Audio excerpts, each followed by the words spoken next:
La conferencia número 78 va a tratar en su primera fase, como no, con el repaso habitual a las noticias de actualidad que han transcurrido durante esta semana en relación con la profecía bíblica, y después vamos a tocar la segunda parte ya del tema puertas dimensionales. Como hoy hay mucha noticia, deberemos ir un poco rápidos, porque si no se nos van a hacer las tantas. Empezamos con crisis. 5 gráficos avanzan que lo peor está por llegar. Y no voy a entrar en detalles de cuáles son, pero ya con estos datos uno ya se queda tieso, ¿no? Ya veis que verdaderamente no pinta nada bien el asunto para nada. Los comicios griegos otorgan el triunfo a la derecha y llevan al partido neonazi al Parlamento. Ya sabéis que aún hoy estaban debatiendo cuál va a ser ese fusionamiento de partidos, esa coalición para poder gobernar. Aún están en disputas, no saben si aún tendrán que hacer otra vez elecciones, pero por si acaso, el señor que antes hemos visto del partido neonazi dice: temednos, que ya llegamos. Amenaza, el líder del partido neonazi, Amanecer Dorado.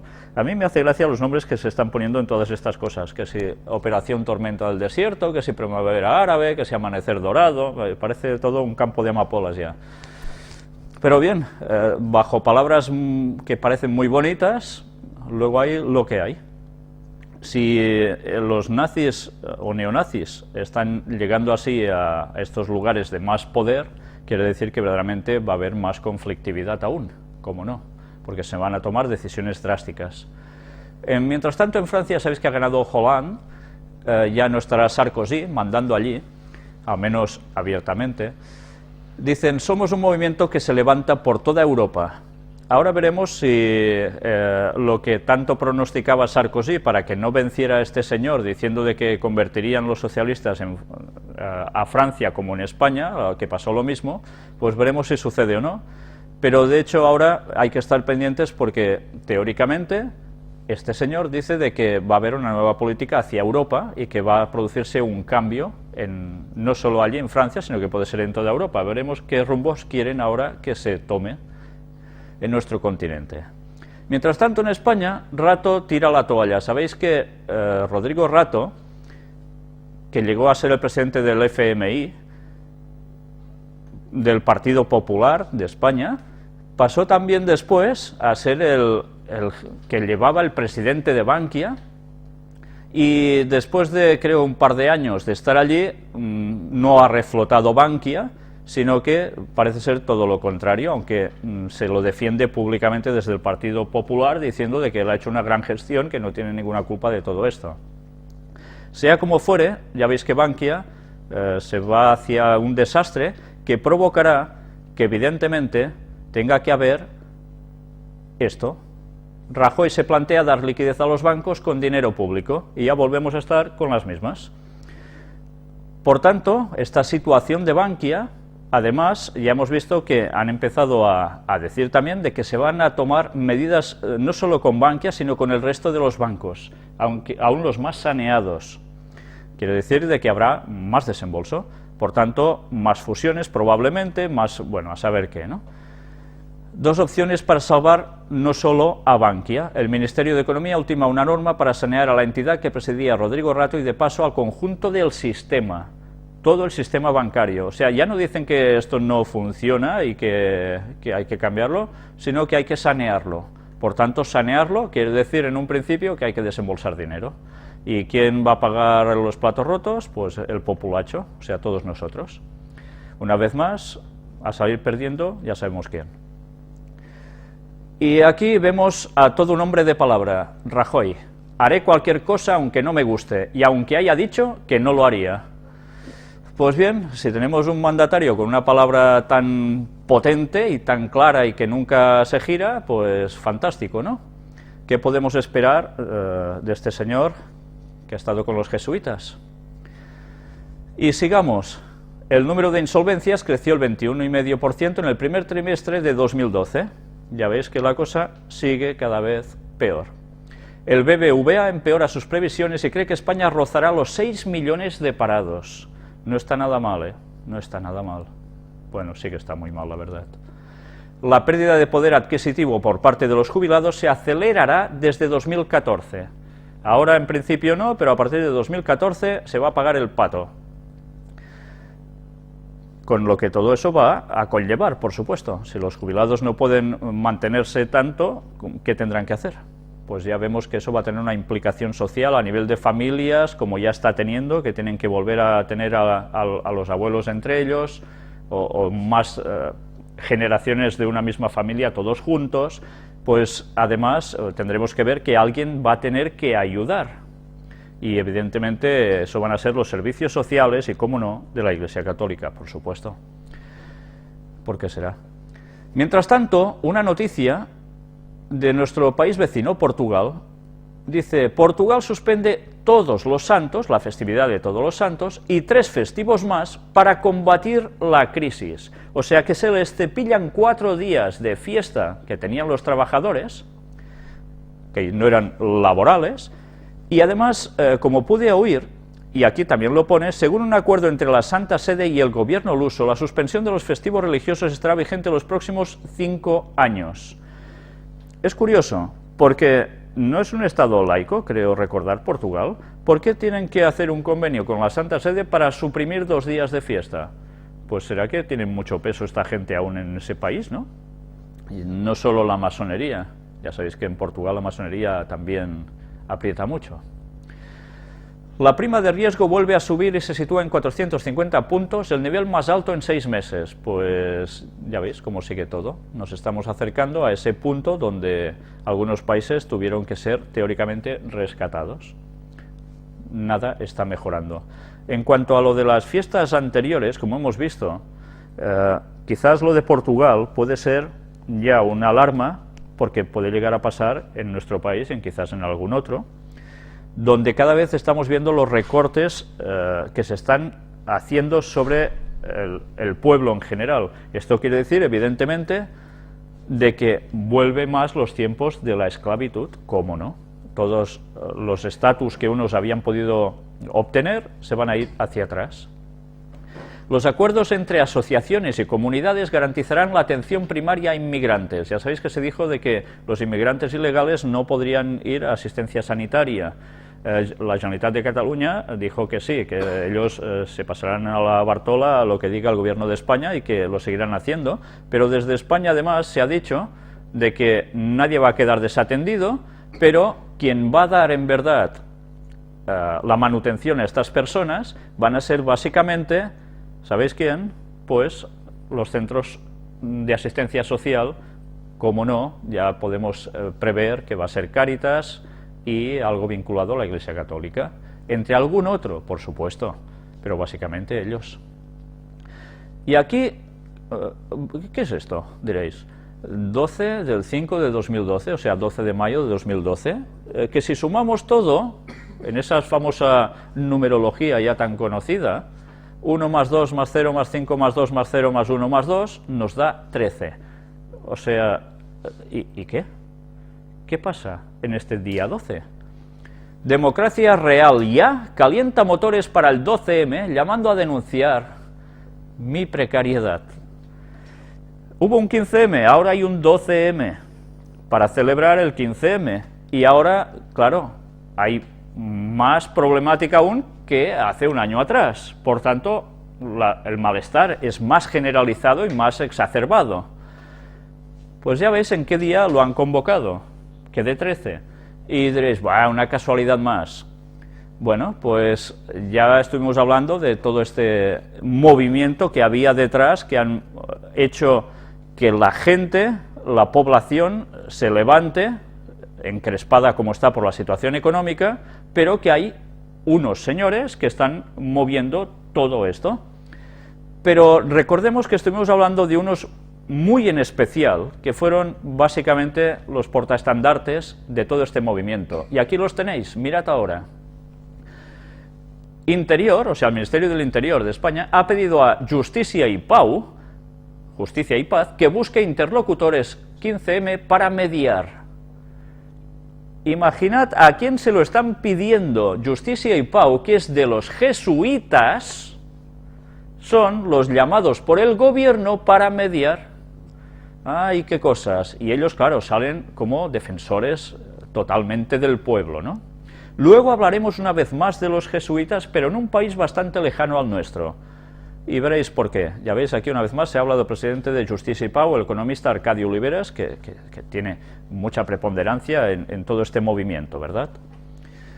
Pues bien, vamos a ver a estos salvadores del pueblo, sus planteamientos, pero como ya lo tratamos en su momento, seguiremos avanzando y más adelante vamos a hablar sobre los jesuitas, cuando entremos en el apartado del Vaticano. Mientras tanto, mirad si las profecías sobre los sindicatos empiezan a cumplirse ya o no. Sindicatos, padres y alumnos salen a la calle este jueves contra los recortes en educación. Evidentemente los sindicatos, ¡pam!, delante, ¿no? ¿Es en la única cosa? Pues mirad cómo no. Los sindicatos convocan concentraciones en todos los hospitales contra los recortes. Sanidad, educación, también ellos allí, ¿cómo no? La cual cosa, para las personas que aún tengan dudas de que Ellen White era una falsa profetisa o una falsa profeta, que se planteen si realmente sus escritos no se están cumpliendo después de 100 y pico de años largos. Estamos viendo una vez más cómo lo que ella dijo se cumple, y que en el fondo también aparecía, cómo no, en el libro de Santiago, bíblico, lo mismo. Pues ahí tenemos las profecías bíblicas cumpliéndose delante nuestro, y estos son los primeros pasos. Vamos a ver aún mucho peor los movimientos. Y bueno, ved aquí, grandes diferencias entre países. Bruselas prevé que la recesión sea suave y corta, y se oye ja, ja, ja, ja. Sí, suave y corta. Sobre todo, dicen que claro, la recuperación, aunque débil, empezará durante la segunda mitad de 2012. Esto quiere decir el mes que viene, que es junio. A partir de allí vamos a ver una leve recuperación. Dice que habrá algunos países que van a ir recuperándose, pero hay otros que ya es para partirse de risa, que son pues alguno como el nuestro, que en vez de subir, pues aún lo va a pasar peor. Y algún otro más, por supuesto, como Portugal, etcétera, etcétera. Bien, veremos si esa recuperación es un hecho o nos la vuelven a pegar una vez más, porque ya habéis visto que cada vez todo se va postergando y lo que no creían que pasaría termina pasando y todo se complica más. Y ve a ver si hasta qué punto se complica, que JP Morgan Chase, ese famoso banco, se desplomó el 9,3% tras admitir un error mayúsculo de 2.000 millones de dólares. Como era de esperar, esto no ha sido el fin, aunque digan que esto lo van a paliar bien, porque mirad qué sucede en consecuencia. De esta forma, Citigroup concluyó la jornada con unas pérdidas del 4,24%, Morgan Stanley del 4,17%, Goldman Sachs del 3,94% y Bank of America del 1,95%. ¿Qué quiere decir todo esto? Pues que, como han dicho también en los medios de comunicación, en otros medios, está arrastrando a otros bancos de Estados Unidos. Por tanto, estamos viendo que el juego no se termina. La reforma financiera golpea a la banca en la bolsa, que salva la semana subiendo un 1,74%, pero la bolsa tambaleándose, la prima de riesgo subiendo. La Unión Europea descarta dar un año más a España para reducir su déficit y pide más reformas, y esta es la cara que nos pone Rajoy cuando hay que pedir reformas. Pues bien, ¿qué cosas tenemos? Que las cosas se van a complicar más, por supuesto. Ya sabéis que cada viernes él anunciaría más medidas, y así está siendo. Y ahora, un poco de Cataluña, mira por dónde. El gobierno catalán recurrirá a los decretos de Mariano Rajoy sobre educación y sanidad, porque dicen que están cogiendo competencias que no les pertocan. Por tanto, una vez más, se tensa la cuerda con España. Si esto no fuera suficiente, Joan Puigcercós dice que se acabe de una vez esto de chupar de la ubre catalana, y Artur Mas, el presidente, amenaza con la creación de una hacienda propia por la vía del pacto o por decisión propia. Y Puigcercós le anima a hacerlo sin dilación. Ya sabéis que estaba en Esquerra Republicana de Cataluña, independentistas, por supuesto. Por tanto, ya se están uniendo ¿para qué? Pues para que cada vez más crear más confrontación hacia España y España hacia ellos a la misma vez. Por tanto, ya sabemos que el Papa no vino de paseo cuando estuvo por aquí, vino a hacer algo. Isaías 17 del 1 al 3, ya hemos hecho un cambio de profecía sobre Damasco. ¿Qué ha sucedido últimamente allí? Arabia Saudí reitera a sus ciudadanos la advertencia de abandonar Siria. ¿Por qué será? ¿Por qué será? Mientras tanto, mirad una vez más Turquía y su papel.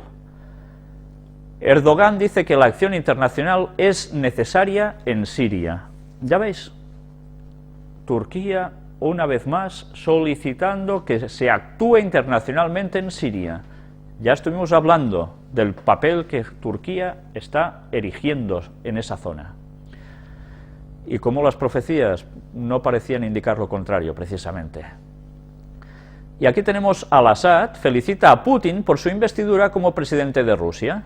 ¿Por qué? Ya sabéis que trabajan totalmente asociados, son su brazo de apoyo total, porque los intereses de la región petrolera, de esa zona además totalmente estratégica, pues bueno, tienen que tener un apoyo y ellos están con Rusia.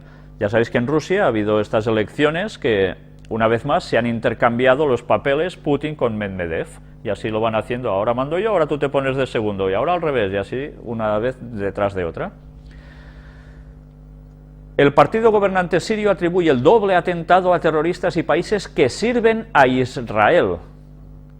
Ya veis cómo hay acusaciones, ¿no? Hay atentados muy salvajes y se culpa desde el gobierno a países que sirven a Israel.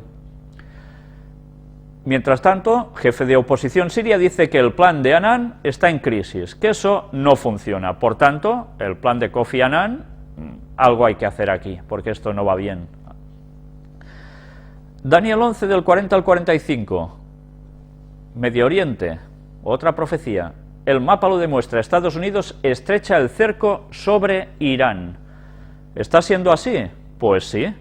A partir, bueno, aquí nos hace un poco de referencia desde el 11S como punto de partida, y como hemos visto, cada vez más las cosas se han ido complicando en todo Medio Oriente con la intervención de Estados Unidos y sus aliados en toda la zona.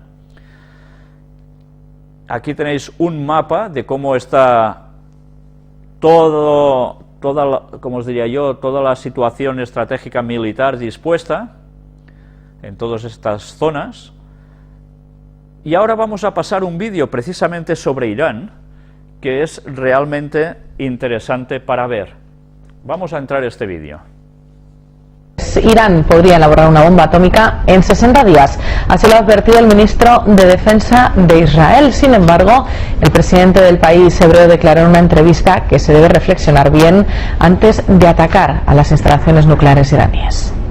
La tensión sobre el programa nuclear de la República Islámica no disminuye en vísperas de la nueva ronda de las negociaciones con el sexteto de países mediadores conformado por Rusia, Estados Unidos, China, Francia, Reino Unido y Alemania. Pese a que la comunidad internacional trata de buscar una salida pacífica a este asunto, la situación se agrava con los informes militares que muestran que miles de soldados estadounidenses están desplegados en bases situadas en los países vecinos a Irán. Armen Zaharian nos acerca un análisis de este cerco sobre la República Islámica. Los ataques del 11 de septiembre se convirtieron en un punto crucial para la estrategia militar estadounidense. Después del 2001, su presencia en Oriente Medio aumentó drásticamente. Y aunque tras la retirada de las tropas de Irak y la marcha prevista en el 2014 de Afganistán, pareciera que esta tendencia se estaría frenando, los expertos opinan que no. Tras la invasión de Irak en 2003, se produce una escalada de bases y un despliegue militar de Estados Unidos sin precedentes en la zona. Los países integrantes del Consejo de Cooperación del Golfo han incrementado enormemente su gasto militar y sus arsenales. Hay más de 30 bases militares situadas en el entorno de Irán, porque Irán desde hace muchos años es el objetivo principal de la estrategia de Estados Unidos en la OTAN. Entonces ahora Estados Unidos parece haber elegido un nuevo punto para ubicar a sus tropas, Irán. Varios países vecinos de la República Islámica albergan a militares estadounidenses. Al sur, Omán y Emiratos Árabes. Al oeste, Israel y Turquía. Al norte, Turkmenistán y Kirguistán. Y al este, Afganistán y Pakistán. De esta forma, según varios informes, en total unos 125.000 soldados norteamericanos están desplazados en la región, tanto por tierra como por mar, en fragatas. Decenas de naves, entre ellas varios portaaviones, forman parte de así llamada Quinta Flota de Estados Unidos. Los Emiratos Árabes también albergan varios aviones caza F-22 Raptor. Esta es la muestra de cómo el cerco sobre Irán se está estrechando. Cabe notar que la potencia militar de la República Islámica es incomparable con la de Estados Unidos. Si vemos la lista de los líderes en cuanto a presupuesto militar, destaca que el país norteamericano gasta en su seguridad más que los 10 países juntos que le siguen en la lista. A esto hay que sumar un satélite de nueva generación recientemente lanzado por Estados Unidos para poder vigilar y supervisar desde el espacio. Sin embargo, algunos expertos afirman que Irán tiene capacidad de defender su territorio. Hay que recordar que Irán tiene poderosos aliados y que ha sido capaz de detectar al avión invisible al radar, porque tienen radares que le permiten enfrentarse cada uno a 4 a 6 aviones enemigos. Yo diría que Estados Unidos se estaría preparando a una guerra, pero no necesariamente que ellos la provocarían, sino en reacción a un ataque israelí, ¿no? Pero sí, es digamos que una voz de alarma de que sí, que la guerra se aproxima. Sin embargo, parece que las intenciones militares norteamericanas van aún más allá del control sobre Irán. Washington acaba de anunciar que no dejará de desplegar sus cohetes en Europa, incluso sin que denote una amenaza por parte de Teherán. Los analistas hablan sobre una nueva división de zonas de influencia, ya que ven el deseo de Estados Unidos de competir con Rusia y China por ejercer una supremacía en la región. Arben Zaharian, RT. Si habéis visto en el vídeo, sobre todo justo al final, hablaba una vez más de cómo Rusia y China, en contraposición a Estados Unidos, al bloque occidental. Es curioso ver cómo las profecías de los pioneros adventistas hablaban de todo esto, y durante años ahora se ha ido tirando por tierra lo que decían ellos para cambiar la interpretación profética, y nos está despistando, bueno, gracias a Dios a nosotros no, pero a muchas personas que han entrado posteriormente a la Iglesia Adventista para no poder comprender realmente la situación actual en relación con la profecía bíblica, y así no saben en qué momento de la historia están viviendo. Cristo se está acercando y aquí nadie se entera. Bien, conviene recordar cuáles son nuestros pilares, ¿verdad? Irán podría tener armas nucleares de 9 a 18 meses después de tomar decisión. Esto es lo que se ha ido desprendiendo también en lo que hemos visto. Israel amenaza con un Armagedón nuclear al mundo. Ya sabéis lo que significa Armagedón. Ha habido mucha polémica en que Armagedón, si va a ser una guerra o no mundial, si va a ser la última batalla cuando Cristo viene, etcétera, etcétera. Algún día tendremos que hablar en profundidad del tema de Armagedón. Pero bien, realmente son Israel, parece ser, los únicos que han amenazado en que si a nosotros nos atacan, nosotros iremos con todo. Recordemos el plan Sansón que tienen ellos, ¿no? De que aquí se muere con las botas puestas. Si nosotros nos cepillan, nosotros cepillamos también a los demás. Y eso, claro, cuando ve uno esta perspectiva, con estas frases se queda un poco helado, ¿no? Pero bien, las profecías están para algo, y sí, va a haber un gran conflicto al final de todo, justo cuando Cristo va a volver. Pero bien, vamos a ver más cosas. La CIA desmantela un plan terrorista para atentar contra un avión estadounidense. Una vez más, ha vuelto a salir a la luz que ha habido alguien que parece ser que llevaba un tipo de explosivo más sofisticado aún que el del señor nigeriano de la otra vez anterior, del cual también estuvimos hablando, y esto ha vuelto a disparar las alarmas. Yo no sé si es verdad o no, ya sabéis que, claro, ahora ya no sabes qué creer cuando te dicen estas cosas, pero realmente esto que va a conllevar, pues como no, mucho más control, y que evidentemente quiere decir que Estados Unidos está en peligro y Estados Unidos se tiene que defender donde sea, no solo en su nación, dentro de su propio país. Netanyahu sorprende y anuncia gobierno de unión en Israel. Cuando parecía que el gobierno israelí se iba a fracturar, en unas negociaciones ocultas, precisamente con el líder opositor Shaul Mofaz, han conseguido juntarse.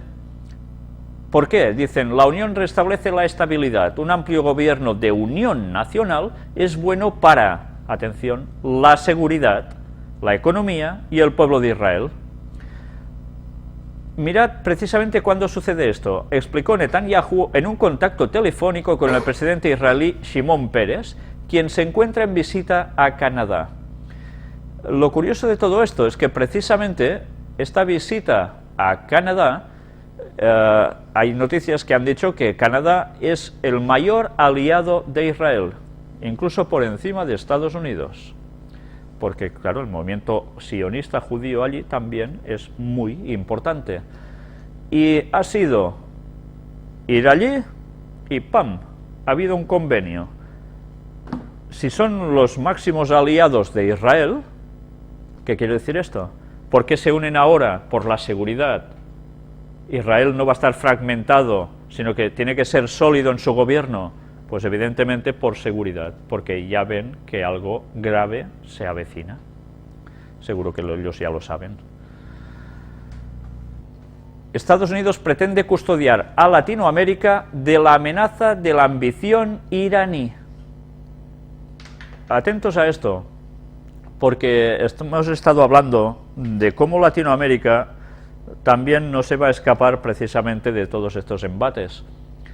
Y ahora ya veis, Estados Unidos lo que pretende es que la amenaza de ambición iraní no afecte al asunto de tratos con Latinoamérica. Pero claro, ¿qué hay detrás de todo esto? Ya sabemos que es una vez más la unión con Rusia y China y cómo están trabajando con ciertos gobiernos de ciertos países de la zona. Y esto a Estados Unidos, pues evidentemente no le interesa. Pues estad atentos los que viváis por allí, porque puede ser que también dentro de poco veáis fuegos artificiales, por desgracia. Y hablemos un poco sobre el Vaticano. Los lugares de Benedicto XVI en el Encuentro Mundial de las Familias de Milán. Tened presente que del 30 de mayo al 3 de junio de 2012, o sea, este mismo mes, a finales, empieza ya ese famoso encuentro del trabajo, la fiesta y la familia. Se está preparando todo de un modo fantástico. Se habla de que incluso probablemente puede haber 1 millón de personas congregadas en Milán. Y el Papa se va a dirigir a los milaneses y va a hacer, bueno, bastantes cosas allí interesantes para ellos, evidentemente. Y que evidentemente deberemos seguir también nosotros. Es urgente una educación en la fe para las nuevas generaciones. Mirad este discurso del Papa, lo que aquí nos está poniendo. Noticia del 6 de mayo. La importancia de la educación religiosa y de la formación en la fe de las nuevas generaciones son los temas sobre los que se centró el discurso que Benedicto XVI dirigió al grupo de obispos de la Conferencia Episcopal de Estados Unidos en visita ad limina apostolorum, recibidos ayer sábado por la mañana.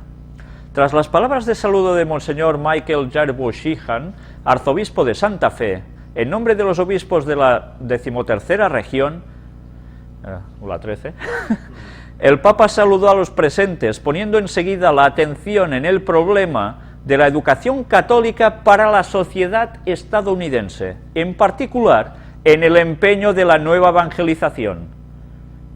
¿Cómo van a trabajar fuertemente para la nueva evangelización en Estados Unidos? A través de la educación. Veréis que no es el último de los lugares que hoy vamos a citar al respecto. Demasiado a menudo, dijo el Papa, escuelas y universidades católicas han fallado en el reforzar la fe de los propios estudiantes. Esto podría crear graves consecuencias desde el momento en que las escuelas siguen siendo un recurso esencial para la nueva evangelización, subrayó. Van a trabajar desde los chavales, desde los chicos, subiéndolos en la perspectiva para que hagan algo por su país. Por su país, que es Estados Unidos, pero en verdad un católico, por encima de ser fiel a su país o de hacer caso de las leyes de su país, como fiel católico, y esto es norma del catolicismo, debe servir al Papa. Y lo que el Papa diga tiene que estar por encima de lo que diga el propio país del ciudadano donde esté, si es realmente católico. Tengamos eso presente, porque van a trabajar para el papado, no para Estados Unidos. Aquí también nos dice, a la luz de todo esto, los estudiantes deben ser animados a desarrollar una visión de armonía, atención, una vez más, entre fe y razón, que pueda guiar su vida. Mirad una vez más cómo el Papa está apretando entre fe y razón que hay que complementar. La razón, la ciencia, tiene que ir junto con la fe. Ya dijimos que esto lo están haciendo por algo. En una época de grandes luces vamos a ver, como dijo Ellen White, profetizó, que ellos van a trabajar y a brillar igualmente de bien, consiguiendo sus objetivos, igual cuando era una época de gran oscuridad. Pues ya veis cómo lo están preparando el terreno entre fe y razón. Evidentemente, como ya dijimos, el día que gente de mucha razón, grandes intelectuales de esta vida, grandes sabios, conocidos por el mundo, digan cosas a favor de la fe, ¿qué va a pasar con la mentalidad del populacho, que siempre se rige por lo que dicen ciertas personas? Pues van a terminar cambiando su mentalidad para pasar al lado del poder papal. Y lo van preparando todo, y si alguna vez pasa un acto impresionante que cause una gran impresión sobre las personas, ya veréis a qué me puedo estar refiriendo justo al final de esta primera parte de conferencias. Veréis que realmente el paradigma mental de las personas puede cambiar muy rápidamente. Así se vence al demonio, un libro superventas de José María Zavala. Este libro, como su título ya indica, ya veis que evidentemente trata de exorcismos. Ya hemos visto cómo últimamente ellos están hablando mucho sobre esto. La entrevista es bastante interesante. Yo voy directamente a este punto. Le preguntan, ¿usted le tiene miedo? Escribir este libro me ha servido para perder el miedo a Satanás. Ahora le tengo respeto, puesto que es un ángel caído y como tal, una criatura superior al hombre. Evidentemente, esto es verdad, ¿eh? Pero atención ahora. Pero si uno frecuenta la oración y los sacramentos, en especial la Eucaristía y la penitencia, y en su arsenal figuran también armas tan eficaces como el Santo Rosario o la devoción al Arcángel San Miguel, no tiene nada que temer. Dios es infinitamente más poderoso que el demonio. Mirad cómo mezclan cosas verdaderas al principio y al final con todo lo que aparece en medio, que de nada es verdad. Pero bien, así juegan ellos. Recordemos cómo ya en el Nuevo Testamento había personas que también hacían exorcismos y no venían precisamente de parte de Dios. Recordemos eso, porque ellos siguen con lo mismo. ¿Recuerda alguna anécdota? Durante un exorcismo, don Gabriel Amort preguntó a Satanás en presencia del Padre Salvador: ¿por qué retuerces tanto los cuerpos de tus víctimas cada vez que invocamos a Juan Pablo II y al Padre Pío de Pietrelcina? Y Satanás respondió: porque son dos grandes santos. Increíble, ¿eh? Increíble. Ya veis, o sea, un diálogo de mentiras, de falsedades antibíblicas, y así todos contentos. Qué pena, qué forma de quedar tan engañados. Por eso debemos decir las verdades, porque si no, ya veis lo que va a suceder. Díganos finalmente, ¿por dónde se cuela el demonio? Hay muchas rendijas que debemos tapar para que no entre. Y ahora es cuando dice más verdades. Ojo con la cartomancia, la ouija y el espiritismo. Cuidado con la noche de Halloween y todo lo relacionado con la magia y la brujería. Por ahí se cuela el demonio, según me advertía el padre Amort. Sí, eso es totalmente cierto. Pero también puede venir por ver películas con temáticas parecidas a esta, leer libros con temáticas de estas, etcétera, etcétera, etcétera. Pero si no sabemos la verdad bíblica, prácticamente también podemos caer en lo mismo a través del espiritismo, que es una faceta más de todo esto. Luego hablaremos también un poco de todo esto. Hacia un orden económico duradero. ¿No suenan estas palabritas? Es solo cambiar algo y ya tenemos el nuevo orden mundial, ¿no? Ya vemos que precisamente ese nuevo orden mundial tiene que estar basado en algo. Estamos convencidos de que los orígenes de la crisis económica y financiera no tienen solo que ver con la esfera económica, sino que la ética y la espiritualidad tienen también un punto de vista que aportar a esta crisis, afirman los organizadores. ¿Quiénes son? Los de la Comece, entre otros, de los cuales hemos venido hablando con su trabajo para la ley dominical. Pero el tema hacia un orden económico duradero. El papado es el que está marcando la pauta de cómo debe ir el orden económico. Y antes os hablaba de los jesuitas, ¿no? Pues ahí los tenéis, festejan sus 60 años en Nepal, y diréis, vale, ¿y qué? Pues mejor para ellos, ¿sí? Para ellos sí, pero para Nepal creo que muy mal. Porque aquí nos empieza a narrar que Nepal está fatal, peor ya prácticamente no puede estar. Y va hablando sobre la compañía de Jesús y lo que están trabajando ellos a nivel, una vez más, ¿de qué? Antes lo hemos dicho en Estados Unidos, ahora en Nepal también, de la educación. Ellos van a trabajar, y ya trabajan desde hace tiempo, precisamente en hacer subir, ¿sabéis a quién? A los que van a ser, mirad ahora el qué. Este párrafo nos lo dice, añadiendo que el futuro de la nación de Nepal dependía de la calidad de la educación que sus niños recibían. El presidente nepalí recordó que el colegio San Javier, de los jesuitas, había formado la élite dirigente del país. ¿Vale? Pues ahí los tenéis. Y así siguen trabajando vez tras vez a través de la historia haciendo lo mismo. Pues ¿qué podemos esperar del pobre Nepal? Pues lo mismo que va a pasar en tantos otros lugares.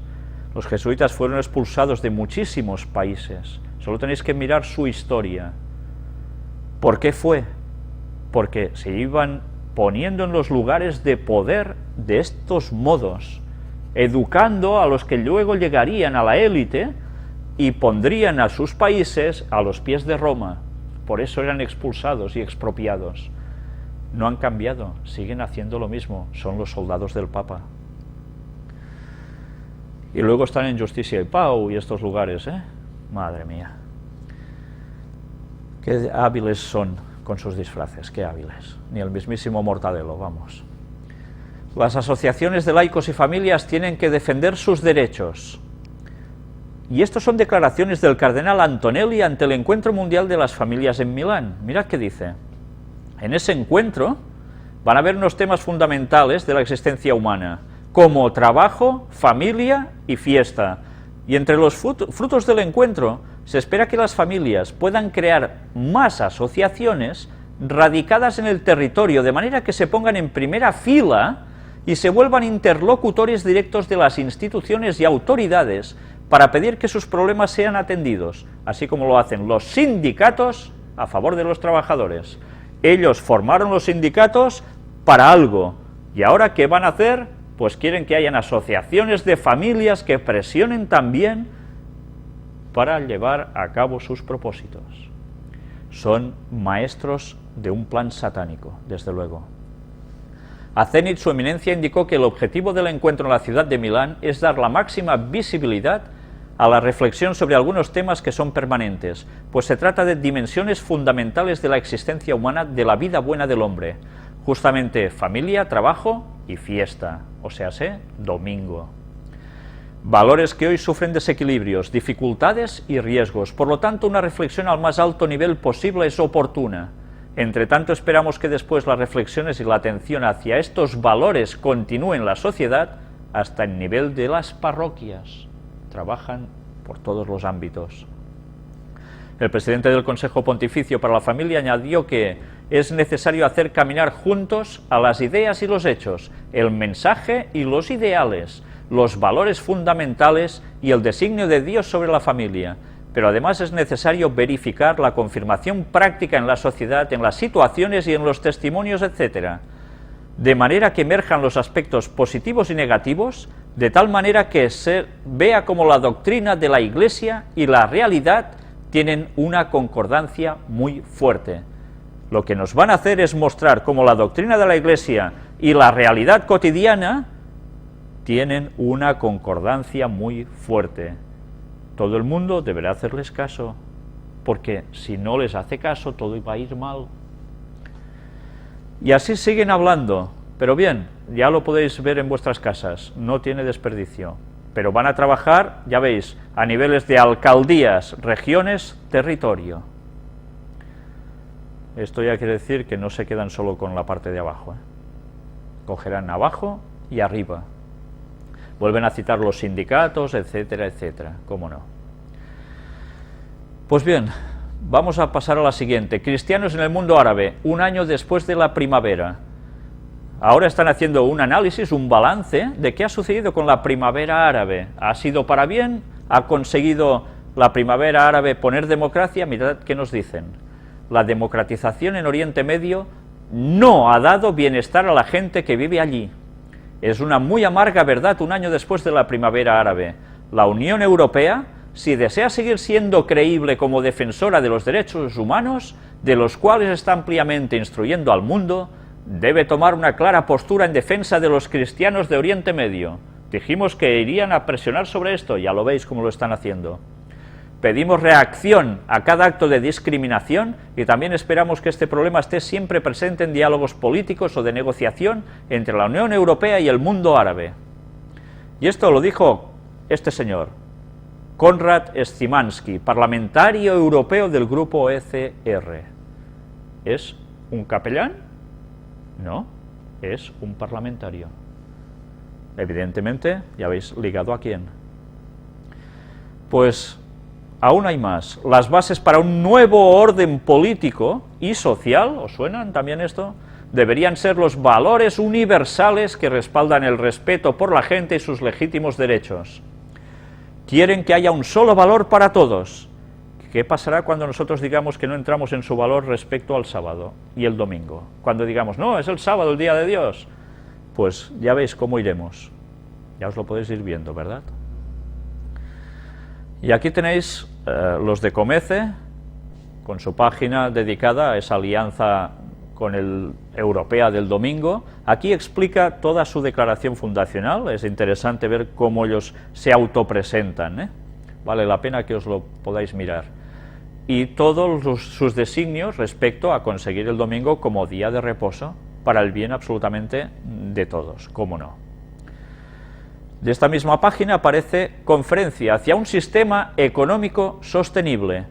Mirad qué van a hacer el día 23 de mayo de este mismo año, o sea, este mismo mes.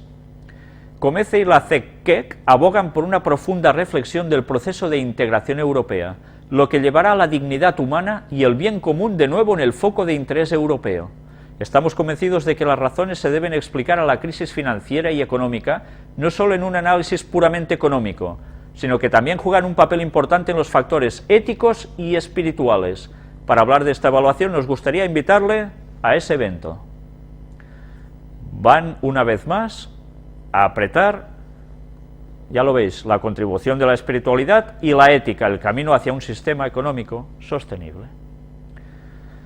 Y así harán que con sus filosofías de cómo hay que vivir la vida de Europa, marcarán la pauta a este continente para que teóricamente el continente salga adelante. Y finalmente les van a hacer caso. Y un poco de chip y control. Sale al mercado la tarjeta La Todo. Es un monedero electrónico que se adquiere por 5 soles. Permite ahorrar dinero y pagar sin necesidad de efectivo.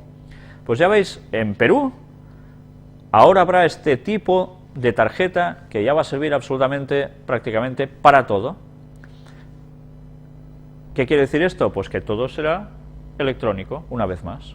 Se tiende a esto, dinero electrónico. Y aquí tenéis, ¿quiere controlar Estados Unidos a su población mediante chips implantados? ¿Qué es esto? El ejército de Estados Unidos planea implantar nanosensores en sus soldados para monitorear su salud en los campos de batalla y poder responder inmediatamente a sus necesidades. Sin embargo, algunos expertos avisan de que esta idea puede ser un paso más en la violación de la privacidad de los ciudadanos. Los soldados van a ser los conejillos de Indias. Les implantarán estos nanosensores porque si ellos sufren de alguna cosa, porque dicen que hay muchos soldados que mueren estando en el frente, no solo por lo que les pase, sino por cosas que puedan tener, y con esto enseguida les podrán suministrar lo que ellos necesitan, estarán controlados muy rápidamente. Pero ya sabes que se empieza por los soldados y luego, ¿qué pasa con lo militar? Pasa a lo civil, ¿no? Siempre funciona así. Pues bien, veremos a ver cómo termina todo, pero ya sabemos por dónde va a ir, ¿verdad? Y aquí tenéis un escrito que está en inglés sobre el FBI y que luego veremos resumido en español de cómo ahora el FBI, ya veis, dicen, ¿puede el gobierno de USA vigilar Internet como si fuese suyo? El FBI piensa que sí. Lo que ahora se quiere debatir es hasta qué punto ellos pueden llegar a controlarlo absolutamente todo en Internet. Bueno, será que no lo hacen ya, pero bueno, ahora sale el debate un poco a la luz pública, ¿no? Todo está siendo controlado. Y ahora saltamos a la homosexualidad. Y al fin, Barack Obama ya se ha expresado. Las parejas del mismo sexo deben tener derecho a casarse. El presidente estadounidense se ha unido hoy a la fila de los demócratas, que expresaron su apoyo a la práctica de las uniones homosexuales. Noticia del día 9 de mayo. Bien, ahora ya no es cuestión de cualquier lugar, ahora ya es desde la misma presidencia de los Estados Unidos que ya se apoya este tipo de uniones. Como en los días de Noé, como en los días de Sodoma y Gomorra, pues bien, las profecías eran claras. Ahí tenemos todo esto. Todo va hacia esta dirección. Él dice que ha cambiado de opinión al ver gente de sus gabinetes que eran homosexuales, etcétera, etcétera, y ahora pues lo apoya, ¿no? Bueno, ya hemos sido bastante claros con el tema de la homosexualidad en estas conferencias, ¿no? Y ahora, un tema que diréis, ¿qué quiere decir esto de andróginos? Veréis que tiene algo de interesante, la verdad. Androginia es la cualidad de las personas cuyos rasgos externos no son propios ni del sexo masculino ni femenino, entrando así en un término medio. Ahí veis una representación medieval de una persona andrógina, ya veis que es una mezcla, ¿no? El término es de origen griego, formado por andros, hombre, y giné, mujer. Se cree que deriva del griego andróginos, hermafrodita, por lo que en origen no habría distinción entre ambos términos. Según la Real Academia Española, actualmente ambos términos pueden utilizarse como sinónimos, aunque proporciona para andrógino una definición alternativa que especifica dicho de una persona, cuyos rasgos externos no se corresponden definidamente con los propios de su sexo. El andrógino sería, pues, o bien un ser físicamente intermedio con rasgos sexuales de hombre y de mujer, o bien un hombre o una mujer que no aparenta de forma clara el sexo al que pertenece. Vamos a ver si nos ha quedado claro este concepto, a qué se está refiriendo. Un modelo andrógino que triunfa en las pasarelas. Diréis, oh, qué chica más guapa, ¿eh? ¿Sí? Pues no es una chica, es un chico. ¡Ay, madre! Y triunfa en las pasarelas este modelo bosnio, que según los datos dicen de que además es homosexual. Resulta de que triunfa en las pasarelas, ¿sabéis vestido de qué? De novia. Es el number one pasando trajes de novia. Y diréis, bueno, ¿y qué? Ahora la mentalidad es decir, bueno, ¿y qué? Pues si se quiere vestir de novia y pasar y encima le pagan, ¿esto está bien? Oh, si cobra, sí. Últimamente por dinero la gente haría cualquier cosa, ¿no? Pero ¿realmente esto está aceptado por Dios? ¿Esto nos va a llevar a cosas buenas? Mirad cómo desde hace años ya había grupos musicales que tenían algún cantante que, siendo hombre, se maquillaba como si fuera mujer. Esto no hace tanto también hubo un grupo que sacó una canción veraniega que también él hacía lo mismo, se vestía de mujer, aún más exageradamente que otro cantante de otro grupo norteamericano. Pero curiosamente, esto se ha ido trabajando con el paso del tiempo para que vayamos viendo como normal lo que no es, lo que no debe ser. Y así, cada vez más la sociedad intercambia y confunde los papeles entre hombre y mujer, a tal punto que, una vez más, como en los días de Noé, estamos llegando. ¿Y por qué os digo todo esto? ¿Dios aprueba esto? Nuestros hijos subirán diciendo, bueno, pues mira, me he visto de mujer y no pasa nada, o la niña se va a vestir de hombre y va a ser un marimacho. ¿Qué va a pasar realmente? Pues se está trabajando para que verdaderamente la sociedad pierda todos sus papeles. Recordemos que Ellen White escribía que Dios quiere al hombre que sea varón, nítidamente, claramente varón, y la mujer que sea mujer, nada más. Cada uno en su papel, en su rol. Esto no quiere decir que haya cosas que sean totalmente de los dos, ¿no? Mirad el texto bíblico de Deuteronomio capítulo 22 y versículo 5. No vestirá la mujer traje de hombre, ni el hombre vestirá ropa de mujer, porque abominación es a Jehová tu Dios cualquiera que esto hace. Y esto no es un invento de ahora. Esto Dios se lo dijo cuando iban a entrar a la tierra prometida, porque ya en esos tiempos, esos pueblos hacían estas mismas cosas, y Dios intervino. Satanás no quiere que el hombre sea varonil y la mujer sea femenina. Quiere andróginos, quiere homosexualidad, quiere tirar por tierra toda la creación y la dignidad en la persona humana que Dios le puso. Y esto es lo que hay, y a algunos les gustará más, a otros menos, pero Dios tiene los conceptos muy claros, porque sabe que si no, la moralidad se va a desviar hacia cosas que no convienen, y la mente una vez más va a quedar afectada, y el plano y el poder espiritual se van a perder. Todo tiene la misma relación. Satanás hace estas cosas para que el conocimiento de Dios se extravíe, y mi pueblo se perdió por falta de conocimiento. Cuidemos nuestras mentes, porque si no, podemos caer en todas estas cosas. Y bien, Oseas 4:3, seguimos con muertes de animales, por lo cual se enlutará la tierra y se extenuará todo morador de ella, con las bestias del campo y las aves del cielo, y aun los peces del mar morirán. Hay más textos incluso, que hablan sobre las plantas, la vegetación, etc. Sabéis que también actualmente, no os he puesto la noticia aquí, pero están perdiéndose las abejas por todos lados. No se pierden y se extravían, no, se pierden de vida, desaparecen, mueren. Y si no hay abejas, ¿qué pasa? No hay polinización. Si no hay polinización, se acabó. Todo es una cadena. Estos animalitos que a veces dan tanto miedo cuando te pican, son los que gracias a ellos toda la vegetación va siguiendo su cauce natural, su curso natural, y luego los animales se alimentan, todo, y los humanos, etcétera, etcétera. Si esa cadena se rompe desde sus inicios, se acabó.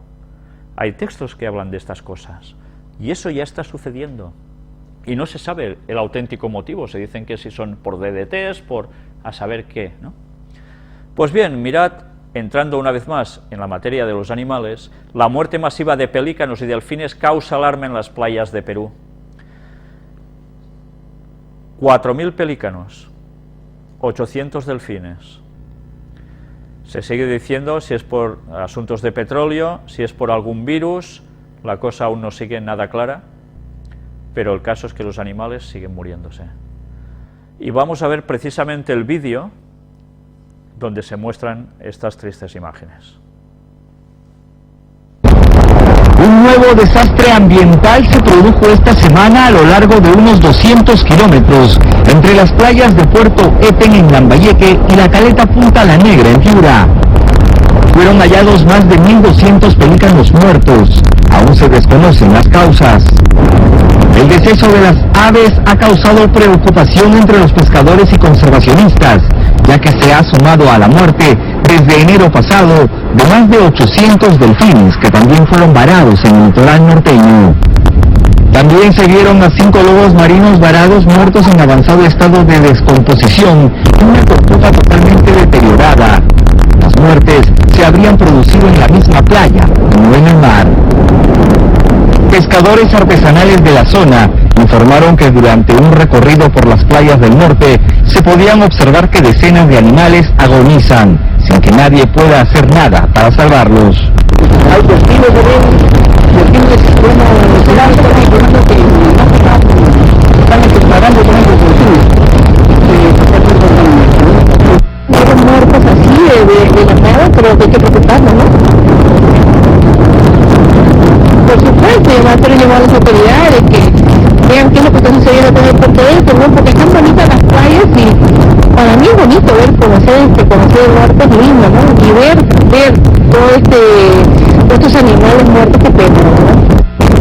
Ellos consideran que este nuevo desastre ecológico podría ser a consecuencia de exploraciones mineras o de un virus que no solo ataca a los pelícanos, sino también a los delfines. Ya veis que el número fue subiendo a más de 1.200 pelícanos, además otros animales, aparte de delfines. Bien, pues ya veis, las profecías se siguen cumpliendo. Y ahora, asunto de terremotos. Recordemos las palabras de Jesús, porque se levantará nación contra nación y reino contra reino, y habrá pestes y hambres y terremotos en diferentes lugares. La noticia nos dice: la extracción de hidrocarburos aumenta el número de terremotos en Estados Unidos. Y aquí se da una explicación del por qué todo esto puede llegar a acontecer. El drástico aumento de la extracción de petróleo y gas en Estados Unidos podría ser la causa del aumento de la cantidad de terremotos en ese país. Veis, aquí va explicando el por qué. Pero nosotros ahora vamos a entrar el vídeo precisamente de los terremotos, de un modo también donde se explica todo esto. De este país. Es que en un informe de esta institución se asegura que en el territorio se incrementaron en 6 veces los seísmos de más de 3 grados de magnitud en el 2011 con respecto a los años anteriores. Las empresas productoras de gas no pasan a una tecnología más ecológica porque es cara y porque quieren agotar todos los recursos del mundo. Esto es lo que cree el presidente de la organización Vamos Unidos USA, Juan José Gutiérrez. Bueno, de comprobarse que los terremotos que han estado ocurriendo en las zonas donde empresas petroleras norteamericanas están extrayendo petróleo y gas, es el resultado directo de dicha extracción utilizando la tecnología del fracking. Esto causaría reacciones muy fuertes. ¿Por qué utilizan esta tecnología y método? Bueno, aparte de que lo utilizan porque es más barato, yo diría que lo utilizan porque las empresas explotadoras se han metido en la cabeza agotar primero todos los recursos energéticos del mundo, que tradicionalmente pues les han dejado cuantiosas ganancias a las empresas petroleras de los Estados Unidos, y no parecen dispuestas a considerar otras alternativas hasta que se agote el petróleo y el gas. El presidente de la organización Vamos Unidos USA opinaba sobre las consecuencias de la elevada explotación de petróleo en Estados Unidos. Pues ya habéis visto la explicación de por qué hay más terremotos en esas zonas donde se extrae el petróleo y el gas, y como dice este analista, de que parece ser que se les ha puesto en la cabeza de que aparte de que este es el sistema más económico y ellos no están para gastos sino para beneficios, es como si se les hubiese puesto en la cabeza que tienen que terminar con todo el petróleo y el gas del mundo. Sí, eso se les ha puesto en la cabeza verdaderamente, pero ¿sabéis quién se lo ha puesto en la cabeza? Se lo ha puesto el diablo. Satanás sabe que va a ser destruido por el petróleo y el gas que hay aún debajo de la tierra. ¿Y qué ha puesto en la mente de las personas? Pues extraerlo y quemarlo y sacarlo de allí, porque él sabe que la profecía dice que va a ser destruido así. Entonces, ¿podemos esperar que el petróleo y el gas deje de ser el primer punto para que todo funcione en este mundo? Pues no, porque Satanás sabe lo que está buscando. Y hablando de gases, hablaremos de estos animalitos y el cambio climático. Diréis, ¿y qué tiene que ver una cosa con la otra? Las flatulencias de dinosaurio pudieron calentar el planeta hace 150 millones de años. Bueno, esto sí que ya es para reírse. Yo aún me pregunto, ¿cómo puede ser que todos estos investigadores, estos científicos, en este caso británicos, se dediquen a estudiar estas hipótesis? Y evidentemente ya sabéis que todos los estudios que se hacen sobre cambio climático están subvencionados. Especialmente se cobra mucho por esto. Bueno, entonces, claro, no sé, yo me tendré que sacar alguna teoría también de estas cosas, a ver si sacamos algún durete.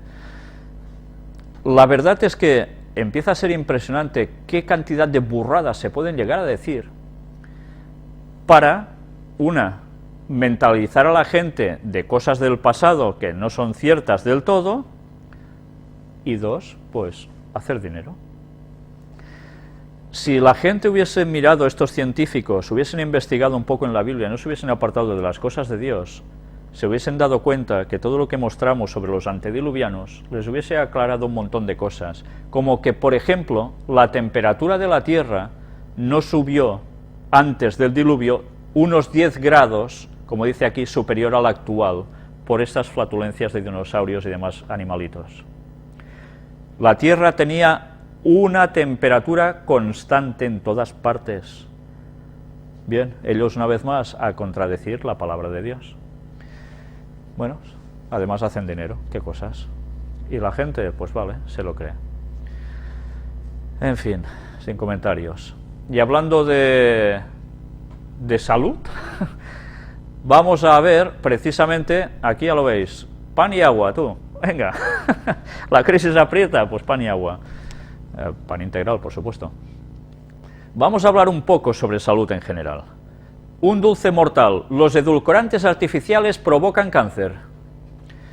Para esas personas que siguen poniéndose, no solo tomando café, que ya es malo en sí, sino además lo edulcoran de estas formas, pues bien, aquí tenéis. Los golosos que no pueden vivir sin dulces, pero quieren guardar la línea y por eso prefieren los productos con edulcorantes artificiales, tienen que estar alerta, porque de acuerdo con un reciente estudio de científicos italianos, estas sustancias pueden provocar cáncer.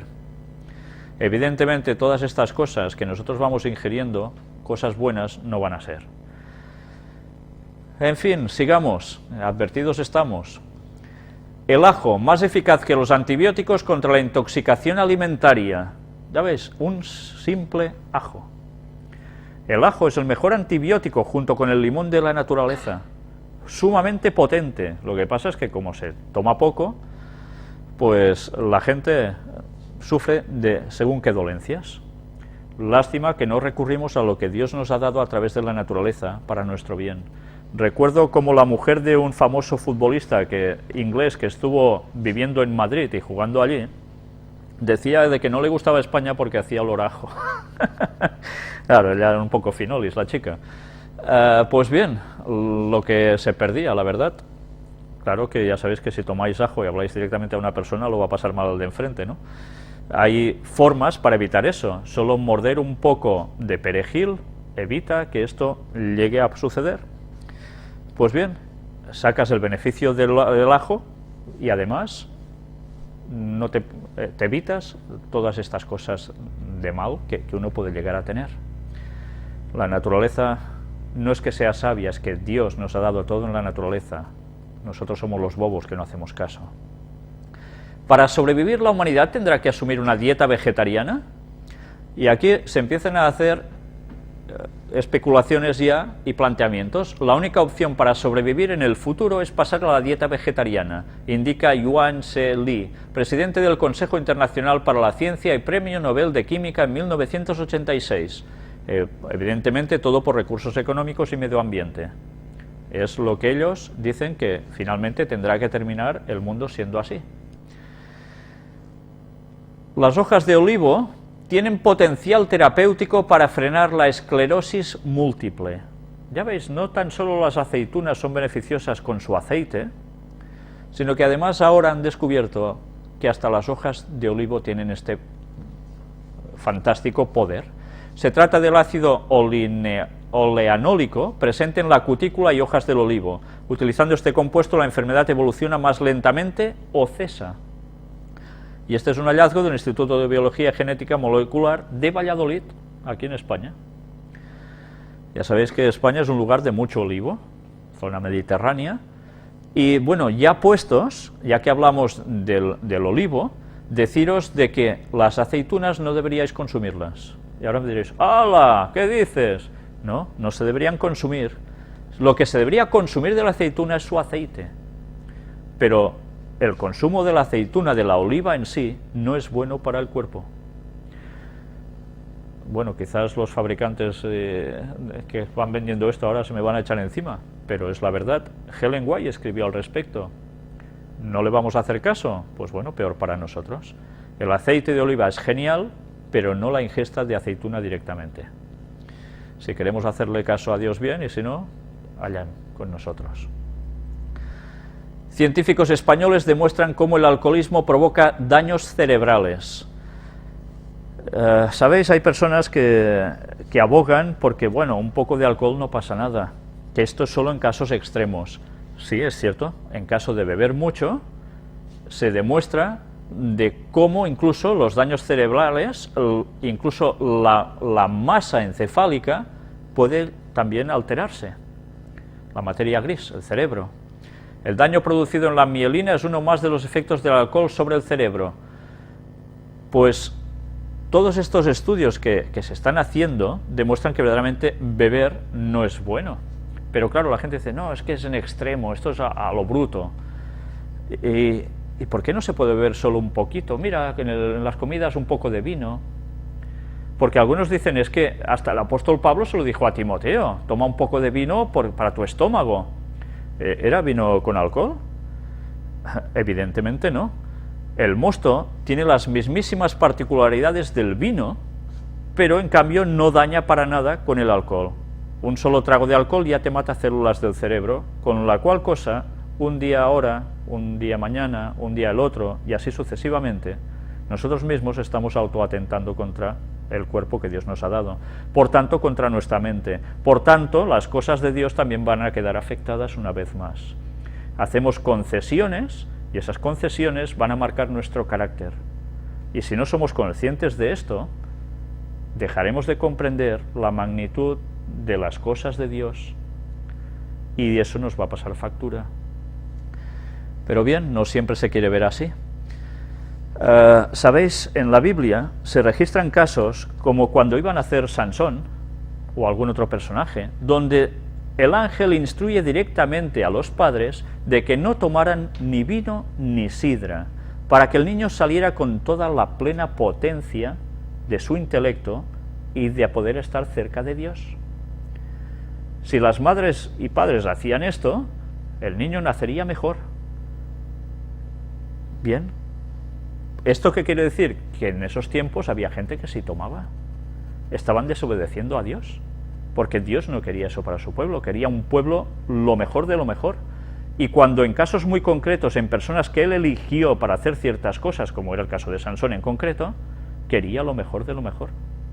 Y aún y así, ya veis que luego él también se fue por los cerros de Úbeda, se fue por donde no debía, pero Dios ya dejó claro de que no había que tomar ni una gota de todo eso. ¿No queremos nosotros ser también personas consagradas a Dios para hacer mejor su obra? ¿Cómo vamos a tomar eso? Aunque sea un poco. Como dijo Pedro, nada ha contaminado mis labios. Se lo había tomado muy en serio, sabía que las cosas impuras no debían tomarse. Pues tengamos eso presente, porque no hay excusas que valgan ante nuestra espiritualidad y Dios. Nosotros mismos vamos a poner barreras al mensaje de Dios para nosotros y que nosotros podamos transmitir a los demás. Lo que nos puede gustar no quiere decir que verdaderamente sea lo que Dios quiere para nosotros y que verdaderamente nos beneficie. Tengamos eso presente. Ante Dios no habrá excusas que valgan. Corea detecta partidas de píldoras procedentes de China que contenían carne humana. ¿Cómo? Pues sí, carne humana. ¿Sabéis? Hay alguna película de ciencia ficción, creo recordar de Charlton Heston, si no recuerdo mal, de hace muchos años, en el cual ya había algo así, unas píldoras que la gente tomaba y estaban compuestas de cadáveres. era la alimentación del futuro, porque entonces, bueno, había un malestar de situación mundial, etcétera. No se ha llegado aún a ese extremo, pero esto ya se está tomando. Evidentemente no es legal, pero está circulando. Ya veis, el gobierno de Corea del Sur ha sido el que lo ha conseguido encontrar, y todo esto se hace con residuos incluso fetales, de fetos, y para conseguir ciertos beneficios que dicen que consiguen con esto. Se paga muy caro y se trafica. Pues bien, ya veis hasta qué punto está llegando el ser humano con sus idioteces. Pero es lo que hay. Los trayectos largos para ir al trabajo perjudican la salud. Anda, o sea que una vez más es interesante que el trabajo no esté muy lejos de tu hogar. ¿Por qué? Bueno, era evidente, es algo que los que estamos en el mundo del deporte lo hemos visto, que la gente que se pasa mucho rato en su trabajo conduciendo, desplazándose así, se pasan mucho rato sentados, con la cual cosa no queman las calorías que deben quemar, se mueven poco, y empiezan a formárseles unos michelines que se llaman alrededor de la cintura, las mujeres más celulitis, más retención de líquidos, y todo esto, claro, evidentemente hace que lleguen cansados al punto de destino donde van, y luego al volver a casa no tengan ganas ni de moverse porque se han cansado de conducir, de estar siempre así. Y claro, por supuesto, les sube todo, la glucosa, el colesterol, la presión arterial. Pero nosotros como borregos, venga a trabajar hacia adentro la ciudad. Madre mía, ¿cuándo haremos caso de Dios? El ayuno, una práctica milenaria con beneficios para la salud. Sus beneficios terapéuticos contribuirían al ahorro de los costes sanitarios como en medicamentos. ¿Por qué? Ya lo veréis. El ayuno está recomendado para la obesidad y los procesos gripales y gastrointestinales, pero también para la diabetes, la hipertensión o las alergias. La práctica consiste en dejar de comer alimentos sólidos e ingerir solo líquidos con un aporte total de no más de 300 calorías al día. Esto que está diciendo aquí no es ninguna tontería, pero esto que ahora se está diciendo como algo tan importante es algo que los adventistas del séptimo día sabían desde hace muchos años, y también en culturas milenarias orientales también se aplicaba. Evidentemente, hay una razón que es que con el ayuno se consigue una limpieza del cuerpo y potenciar los órganos del cuerpo para que sean mejor para luchar contra algún tipo de dolencias. Se cogen más energías. Pero, además, uno se ahorraría mucho dinero en medicinas si se tomara el ayuno en vez de tomarse pastillitas, que no solo te afectan la salud, sino que además afectan el bolsillo, ya que se habla tanto de la economía de todos, del país en cuestión, ¿no? Vamos a ver ahora, mirad esto, en Alemania el ayuno como terapia es pagado por la Seguridad Social. Bueno, a ver si lo aplican también aquí, aunque alguno dirá, no, yo no dejo de comer por más mal que me encuentre. Sí, yo he conocido gente bastante obtusa en este sentido, que por no dejar de comer y disfrutar, como dicen ellos, con comidas salvajes, pues bueno, siguen estando enfermos y se tienen que ir medicando mientras van comiendo igual de mal. Bueno, hay que ser un poco obtuso, pero así se funciona, el dios del vientre. Pues mirad qué escribió Ellen White sobre el ayuno. Aquí tenéis precisamente la única fotografía que se conoce de Ellen White, hablando así en público, en 1901, en la Conferencia General de los Adventistas del Séptimo Día. Os lo digo como una curiosidad, ¿no? Pues bien, mirad qué escribió ella en el libro recopilatorio Consejos sobre el régimen alimenticio. Nos dice: para Cristo, como para la santa pareja del Edén, el apetito fue la base de la primera gran tentación. Precisamente donde empezó la ruina, debe empezar la obra de nuestra redención. ¿Por qué empezó la ruina allí? Porque Adán y Eva pecaron comiendo de lo que se les había dicho que no. Así como por haber complacido el apetito, Adán cayó, por sobreponerse al apetito, Cristo debía vencer, y después de haber ayunado 40 días y 40 noches, tuvo hambre, y vino a él el tentador y le dijo: si eres hijo de Dios, di que estas piedras se conviertan en pan. Él respondió y dijo: escrito está, no solo de pan vivirá el hombre, sino de toda palabra que sale de la boca de Dios. Y esto queda registrado en Mateo capítulo 4. Desde el tiempo de Adán hasta el de Cristo, el desenfreno había aumentado el poder de los apetitos y las pasiones, hasta que éstos ejercieron un dominio casi ilimitado. Ya veis, se va acumulando con el paso de generaciones, llega un momento en que el hombre es tan débil que le cuesta poder enfrentarse a los apetitos y pasiones. En esta forma, los hombres se habían degradado y degenerado, y por sí mismos no podían vencer. Cristo venció en favor del hombre, soportando la prueba más severa.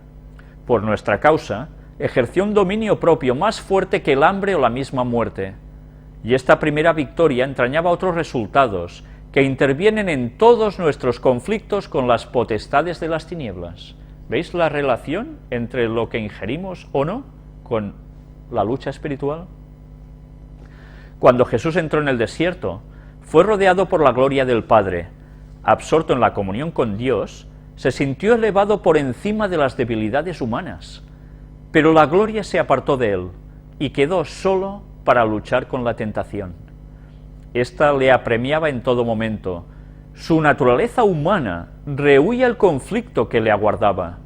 Durante 40 días ayunó y oró. Débil y demacrado por el hambre, macilento y agotado por la agonía mental, desfigurado era su aspecto más que el de cualquier hombre, y su forma más que la de los hijos de Adán, dice el texto de Isaías 52:14. Entonces vio Satanás su oportunidad, pensó que podía vencer a Cristo. ¿Ya ves qué aplicación del texto de Isaías? Cristo entró en la prueba en el terreno del apetito y durante casi 6 semanas resistió la tentación en favor del hombre. El largo ayuno en el desierto iba a ser una lección para el hombre caído para todos los tiempos. Cristo no fue vencido por las fuertes tentaciones del enemigo, y esto da aliento a toda alma que lucha contra la tentación. Cristo hizo posible que cada miembro de la familia humana resista la tentación. Todos los que quieran vivir piadosamente pueden vencer como Cristo venció, por la sangre del Cordero y la palabra de su testimonio. Cuando dice del Cordero se refiere a la sangre de Cristo mismo, era el símbolo de él. El largo ayuno del Salvador le fortaleció para soportar la prueba. Él dio al hombre la prueba de que comenzaría su obra venciendo donde había comenzado la ruina, en el problema del apetito. Cuando Cristo se veía más fieramente asediado por la tentación, no comía. Anda. Se entregaba a Dios y gracias a su ferviente oración y perfecta sumisión a la voluntad de su Padre, salía vencedor. Sobre todos los demás cristianos profesos, debieran los que profesan la verdad para estos últimos días imitar a su gran ejemplo en lo que a la oración se refiere. Ya veis, él tenía una potencia física tremenda, pero después de todos esos días también estaba debilitado. Pero mirad si era importante saber cuándo debía ayunar, y es cuando tenía más presión de Satanás. Sabía que si uno está comiendo, la sangre, ¿dónde va a ir? Del cerebro le va a bajar a hacer la digestión en el estómago. Por tanto, su tensión mental va a descender, va a bajar. Y espiritualmente va a estar más débil. Por eso Cristo ayunaba en esos momentos. Esta es una razón importante también para ayunar. Pero ya veis que, además, nuestro ejemplo en la oración. Así podía estar mucho más conectado con Dios. El Redentor del mundo sabía que la complacencia del apetito produciría debilidad física y embotaría de tal manera los órganos de la percepción de la cabeza que no discernirían las cosas sagradas y eternas. Mirad si es importante. Cristo sabía que el mundo estaba entregado a la glotonería y que esta sensualidad pervertiría las facultades morales. ¿No estamos viendo programas de cocina por todas partes? Y de comidas de lo peor para el cuerpo humano, pero presentados tan alegremente y vistosamente como un manjares. La gente se desquicia por la glotonería. ¿Y las facultades morales dónde se van? A hacer aguas. Si la costumbre de complacer el apetito dominaba de tal manera a la especie humana que, a fin de romper su poder, el divino Hijo de Dios tuvo que ayunar casi 6 semanas en favor del hombre, ¿qué obra confronta al cristiano para poder vencer como Cristo venció? El poder de la tentación a complacer el apetito pervertido puede medirse únicamente por la angustia indecible de Cristo en aquel largo ayuno en el desierto. Hay en las Escrituras algunas cosas que son difíciles de comprender y que, según el lenguaje de Pedro, los ignorantes e inestables tuercen para su propia perdición. Un apóstol hablando de otro, Tal vez no podamos en esta vida explicar el significado de todo pasaje de la Escritura, pero no hay puntos de verdad práctica que hayan de quedar envueltos en el misterio. Cuando llegue el momento en que, según la providencia de Dios, el mundo deba ser probado respecto de la verdad para este tiempo, su espíritu inducirá las mentes a escudriñar las Escrituras, aún con ayuno y oración, hasta que descubran eslabón tras eslabón y los unan en una cadena perfecta. Todo hecho que se relacione directamente con la salvación de las almas quedará tan claro que nadie necesitará errar ni andar en las tinieblas. Mirad si es importante el ayuno. Y diréis, entonces no hemos de comer nada. ¿Sí? Bueno, tranquilos, todo llega. Ciertos puntos difíciles de la verdad presente han sido aprendidos por los fervientes esfuerzos de unos pocos que se consagraban a la obra. El ayuno y la oración ferviente a Dios han movido al Señor a abrir sus tesoros de verdad a su entendimiento.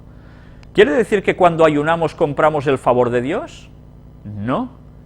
Sencillamente nos ponemos en sintonía con un canal limpio para que podamos comprender las cosas suyas a la perfección.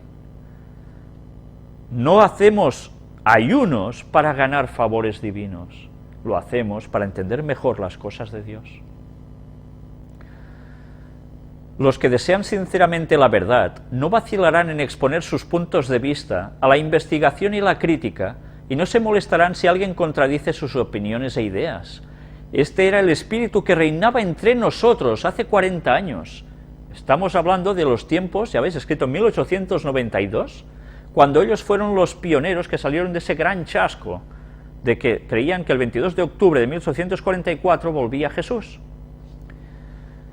Ellos nos separaron a decir, bueno, esto es un asco, un fiasco y un de todo y nos vamos. Hubo muchos que lo dejaron, pero los sinceros siguieron investigando, orando y ayunando para entender toda la verdad, que luego fueron pudiendo reagrupar y ha llegado, gracias a ellos, hasta nosotros, gracias a su esfuerzo, no al nuestro. Nos reuníamos con el alma agobiada, orando para que fuésemos uno en fe y en doctrina, porque sabíamos que Cristo no se divide. Mirad si es importante saber bien la doctrina, la creencia verdadera en todo. Investigábamos un punto cada vez. La solemnidad caracterizaba estas reuniones de investigación. Las Escrituras eran abiertas con una actitud de reverencia. Con frecuencia ayunábamos a fin de comprender mejor la verdad. Y así se pasaban hasta noches enteras. Este era su afán de conocer la verdad. En fin, mejor que no nos comparemos, Para ciertas cosas, el ayuno y la oración son recomendados y apropiados. En la mano de Dios son un medio de limpiar el corazón y de fomentar la buena disposición. Ya veis, qué influencia. Obtenemos respuesta a nuestras oraciones porque humillamos nuestras almas delante de Dios. Es la forma de reconocer o de percibir que nuestras oraciones son contestadas si nos humillamos delante de Dios. Dios ha dispuesto que los que asumen responsabilidades se reúnan a menudo para consultar unos con otros y orar fervientemente pidiendo la sabiduría que solo Él puede impartir. Unidos, presentad a Dios vuestras dificultades, hablad menos, mucho tiempo precioso se pierde en conversaciones que no producen luz. Que los hermanos se unan en ayuno y oración para obtener la sabiduría que Dios ha prometido otorgar liberalmente. A veces solo las personas cristianas se unen para decir insensateces, bobadas, temas absurdos. No perdamos el tiempo. Siempre que sea necesario, para el progreso de la causa de la verdad y la gloria de Dios, hacer frente a un oponente, con cuánto cuidado y humildad deben los defensores de la verdad entrar en el conflicto. Con escrutinio del corazón, con ferviente oración y frecuente ayuno, debieran rogar a Dios que les ayude especialmente para dar una victoria gloriosa a su preciosa y salvadora verdad, a fin de exponer el error en su verdadera deformidad y que sus defensores queden completamente derrotados. Ya veis si es necesario esa preparación. Pero mirad qué dice antes, o junto con la ferviente oración y el ayuno frecuente: escrutinio del corazón.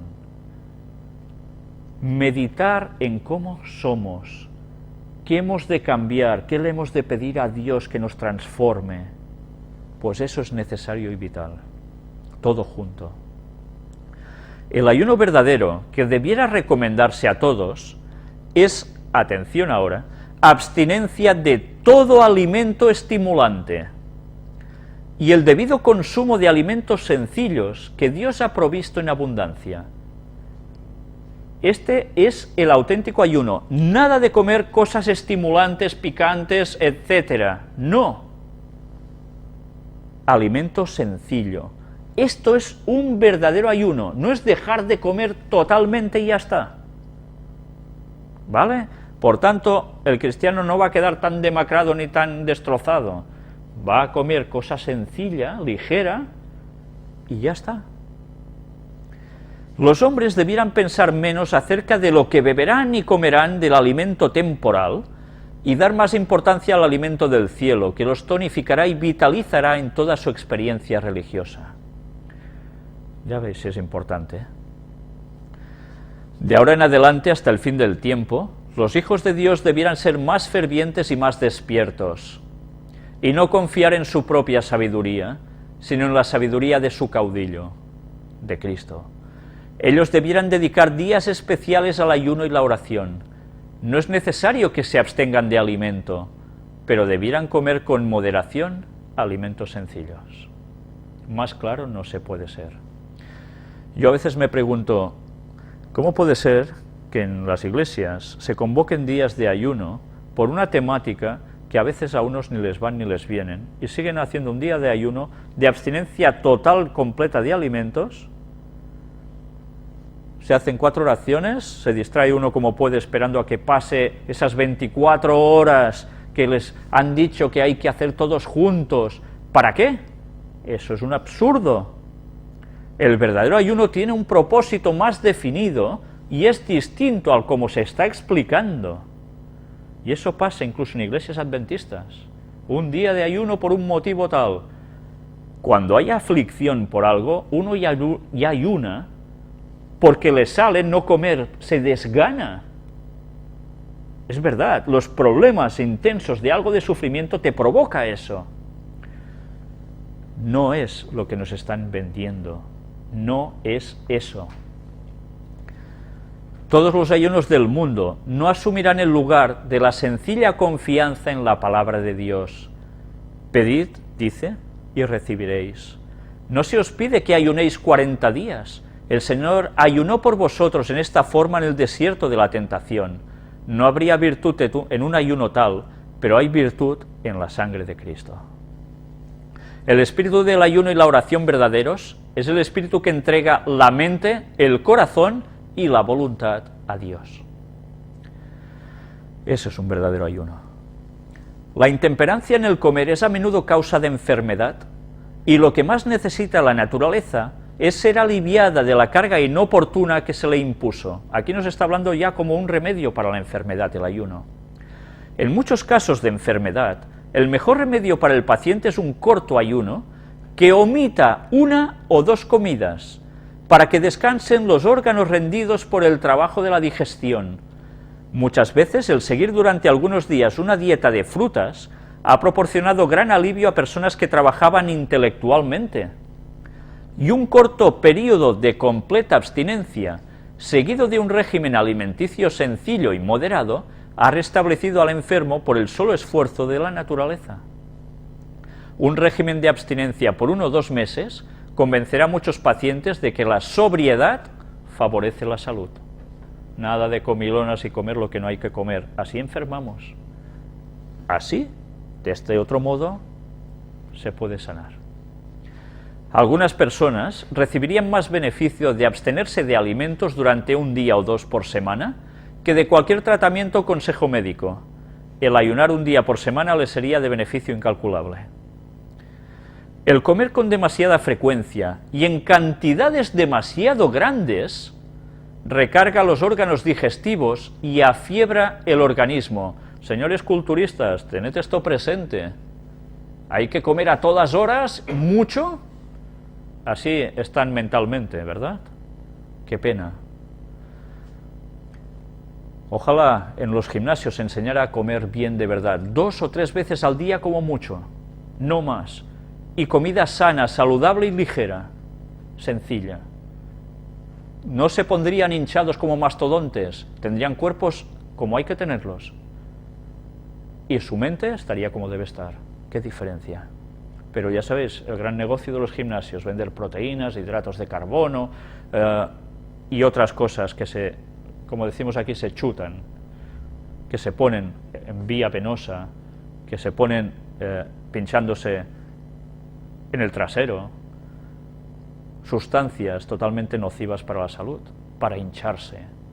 Pues bien, esos son los negocios de muchos gimnasios, por desgracia, en vez de fomentar la verdadera salud. Sigamos, porque ya sabes que cuando empiezo con el tema del gimnasio, la sangre se vuelve impura y como resultado de esto ocurren varias clases de enfermedades. Los enfermos en tales casos pueden hacer para sí lo que otros no pueden hacer con la misma eficacia. Debieran comenzar por aliviar su naturaleza de la carga que han puesto sobre ella. Debieran eliminar la causa. Ayunen un corto tiempo y den al estómago una oportunidad de descansar. Alivien la condición febril del organismo mediante una cuidadosa y sabia aplicación de agua. Estos esfuerzos ayudarán a la naturaleza en su lucha para librar de impurezas el organismo. Terapia también a través de agua. Las dos cosas. Bueno, aquí también vale la pena hacer notar que también se puede comer, y no mucho, pero bastante a menudo. Esto es otra fatal dieta. Y no solo como dieta, y la gente que va picando continuamente entre horas porque tiene ansiedad. Se están destrozando el estómago, se están destrozando la salud a la larga, y no tan a la larga, y se están destrozando mentalmente, porque esa forma de ir picando todo el rato está afectando su cerebro y está afectando su potencial mental, con lo cual mentalmente van a quedar distorsionados y tendrán problemas en sus conductas, problemas en su forma de asimilar las cosas y sobre todo problemas en captar las cosas espirituales. O sea que si alguien tiene por cualquier situación de su vida ansiedad y tiene que ir picando, que se dedique a orar más, a ayunar más y limpiarse y buscar la verdadera causa de ese problema y solucionarlo, porque Dios ayuda. Y a partir de allí mantendrán un equilibrio que no va a afectar ya más a su carácter. Tengamos eso siempre presente. ¿Sabéis? Eso es algo muy habitual en nuestro mundo occidental. La ansiedad por problemas y automáticamente a picar y a comer lo que sea a cualquier momento. Y así se está funcionando, y mentalmente fatal. Sigamos. Las personas que han complacido su apetito, comiendo carne en abundancia y salsas muy sazonadas, acompañadas de pasteles y conservas excitantes, no pueden inmediatamente apreciar un régimen sencillo, sano y nutritivo. Claro, les sabe, esto no es nada, esto es insulso, esto es... Claro, es normal, han alterado su gusto. Su gusto está tan pervertido que no les apetece una dieta sana compuesta de frutas, pan sencillo y verduras. No pueden pretender que hallarán agrado al principio en una alimentación tan diferente de aquella a cuyo gusto estaban acostumbrados. Si al principio no les agradan los alimentos sencillos, debieran ayunar hasta que logren su objetivo. Claro, si ayunan empiezan a pasar hambre, ¿no? Entonces, ¿qué pasa cuando uno tiene hambre? Que se come, como se dice, cualquier cosa, ¿no? Bueno, pero se lo van a comer y además empezarán a encontrar sabor, porque se habrán ido limpiando de la fuerte sustancia de todo lo otro con el cual su gusto estaba pervertido. Ese ayuno le resultará de mayor beneficio que la medicina, porque el estómago maltratado encontrará que el descanso que le era tan necesario y una hambre verdadera pueden ser satisfechos con un régimen sencillo. Se necesitará tiempo para que el gusto se recupere de los abusos que ha sufrido y recobre su tono natural. Lo hemos pervertido desde pequeños, muchas veces. Pero el perseverar en una abnegación completa en cuanto al comer y beber no tardará en demostrar que el alimento sencillo y saludable es más apreciado y se comerá con más satisfacción que los alimentos rebuscados. Y esto es lo que hizo Daniel, desechó los manjares del rey y el vino. No probó, ni el vino, ni una gotita, no, tampoco. Pues ya veis si es importante. Es la forma de poder volver a estar como hay que estar. En los casos de fiebre elevada, la abstinencia de comida por un corto tiempo reducirá la fiebre y hará más eficaz el empleo del agua como terapia. Pero el médico en servicio necesita comprender la condición verdadera del paciente y no permitirá que sea privado de alimento por mucho tiempo, debilitando así su organismo. O sea que hay que hacer las cosas también con cabeza, sin extremos. Durante el estado de fiebre intensa, los alimentos pueden irritarlo y excitar la sangre, pero tan pronto como la fuerza de la fiebre ha disminuido, se deben dar alimentos en forma cuidadosa y juiciosa. Si se lo priva demasiado tiempo de alimento, el estómago que clama por él creará fiebre, la que será aliviada cuando se le proporciona alimento de calidad apropiada. Así se le da a la naturaleza algo que hacer.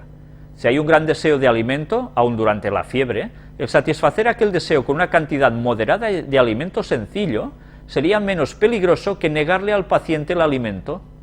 Cuando éste no pueda pensar en otra cosa, la naturaleza no será recargada con una pequeña porción de alimento sencillo. Se me ha informado que usted se acostumbró, esto le escribe a un pastor anciano, se acostumbró a comer tan solo una vez por día durante cierto plazo, pero yo sé que esto es malo en su caso, porque se me ha mostrado que usted necesitaba una dieta nutritiva y que estaba en peligro por ser demasiado abstinente. Su fuerza no permite una disciplina tan severa. Está hablando a un pastor de iglesia anciano, Me parece que usted ha errado al ayunar 2 días. Dios no se lo exige. Le ruego que tenga cautela y coma en abundancia alimentos sanos 2 veces por día. Lo cierto es que usted perderá fuerza y podría ocurrir que su mente se desequilibre si no cambia su régimen tan severo. Ya veis. Pues bien, hasta aquí el apartado de salud y especialmente del ayuno, porque creo que valía la pena recuperar estos conceptos de ayuno tal como deben ser. Y ahora hacemos un salto al mundo del espiritismo. Vaya foto alegre, Chávez busca ayuda en otras sectas y rituales según Diario. El presidente Hugo Chávez participa en rituales de la religión Yoruba Lukumi para curar el cáncer que padece desde el año pasado, escribió el periodista venezolano Nelson Bocaranda en un diario de Caracas. A pesar de sacar el Cristo cada vez que puede pidiéndole un milagro, no cesa de buscar otras alternativas religiosas, indicó el comunicador.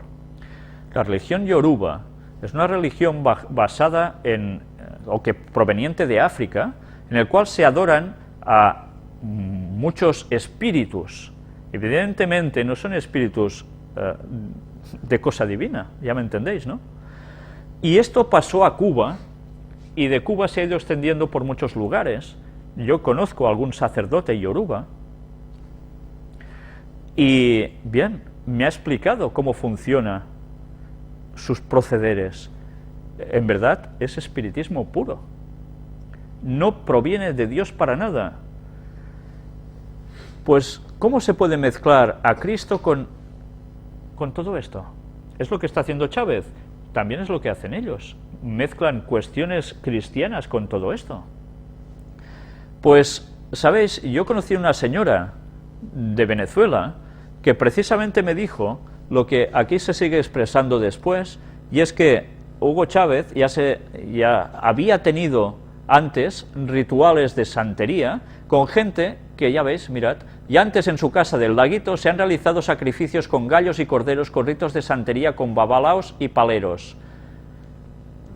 A mí esta señora me lo dijo ya hace quizás un par de años atrás, que ella estaba en contacto con la gente que le llevaba estos animales para los sacrificios. Ya ves, y sigue estando entre dos aguas. Quizás alguien le debería explicar que o estás con Dios o estás con el diablo, no puedes estar entre dos aguas. O sea que adventistas de Venezuela tenéis trabajo. Y aquí noticias insólitas. Inventan dispositivo para comunicarse con los muertos. ¿Sí? ¿Estos son bromas? Cualquier padre haría lo que sea para escuchar una vez más la voz de su hijo muerto, pero ¿cuántos inventarían un dispositivo para hacer ese sueño realidad? Gary Galka, un ingeniero de Connecticut, Estados Unidos, lo logró. ¿Ha logrado eso? Luego de la trágica muerte en un accidente automovilístico de su hija Melissa, de 17 años, Gary declaró que ella se empezó a comunicar con la familia. El timbre de la casa sonaba en horas de la madrugada, las luces de la casa se prendían y apagaban solas, y los canales de televisión se cambiaban sin que nadie aparentemente utilizara el control remoto. Estos signos dieron a entender a Gary que su hija quería comunicarse con ellos. Fue así que inventó un dispositivo para ayudar a la difunta adolescente a hablar desde el más allá, y ahora es el dueño de un pujante negocio en el rubro de lo paranormal. Bueno, dinero le ha dado, ¿eh? Galka asegura haber logrado contactarse con su hija, afirma que su presencia es frecuente en la casa y que la prueba de aquello son los instrumentos que ha inventado. Hola papi, te amo, son las palabras que reprodujo el dispositivo y que Gary atribuye a su hija. En los últimos años, el dispositivo de Gary, que se comercializa en un rango de precios que va desde los 79 a los $350, fue un éxito de miles de unidades vendidas. Miles, ¿eh? Por si fuera poco, Galka, un católico creyente, ha desarrollado más de 30 diferentes productos para la investigación paranormal y un tercio de sus ganancias son donadas a instituciones benéficas. Bien, pues esto es espiritismo. Si realmente ha inventado un aparatito que puede grabar cosas o oír las voces de los teóricos difuntos, es lo mismo que se hace en las psicofonías, ¿no? Hay gente que iban con cassettes antes a grabar en las tumbas y dejaban el cassette allí, se iban, al día siguiente lo iban a recoger y oían luego en la grabación lo que allí habían quedado registrado. Algunos se quedaban hasta toda la noche y con algunas experiencias de algunas personas verdaderamente tremendas, ¿eh? Pues bien, ahora es más sofisticado el sistema. Ahora, por lo que parece ser, es pim pam, o sea, habla y tú lo oyes. Es como un walkie-talkie del otro mundo, ¿no? Pues todo esto es sencillamente lo que estábamos avisados que sucedería, que el espiritismo iría más en el último tiempo. Pero ya ves que si miles de personas han comprado estos aparatos, es que hay miles de personas que están deseando hablar con los difuntos. La gente tiene necesidad.